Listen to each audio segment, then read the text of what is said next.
hello नमस्ते to every one timeless collective reading लिएर आएको छु तपाईँको रिलेसनसिपको लागि कार्डमा फोकस गर्नु होला आफ्नो पार्टनरलाई सम्झिनु होला र पार्टनरको नाम 3 चोटि लिनु होला है त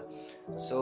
यदि तपाईँ अहिले एकदमै बर्डन फिल गर्नुभएको छ आफ्नो रिलेसनसिपलाई लिएर होइन भने जस्तो केही पनि गएको छैन पहिलाको जस्तो पहिला बिगिनिङमा जुन कमिटमेन्टहरू थियो जसरी रिलेसनसिप अगाडि बढेको थियो त्यसरी अगाडि बढेको छैन अहिलेको सिचुएसनमा भने चाहिँ यो रिडिङ तपाईँहरूको लागि हो है सो आउने फ्युचरमा चाहिँ केही कुराहरू पोजिटिभ चेन्जेसहरू मैले देखेको छु होइन नट द्याट 100% बट बिस्तारै ग्रेजुअली चाहिँ तपाईँहरूको रिलेसनसिप राम्रो हुँदै जान्छ है ब्यालेन्स आउँदै जान्छ मस्कुलाइन र फेमिनाइन एनर्जीको ब्यालेन्स हुँदै जान्छ है so expect good things in your relationship and create healthy boundaries in near future है हेल्दी बााउन्ड्री सेट गर्नको लागि चाहिँ एकदमै जरुरी छ हेल्दी बााउन्ड्री सेट गर्ने कमिटमेन्टहरू लिने त्यसपछि अगाडि बढ्ने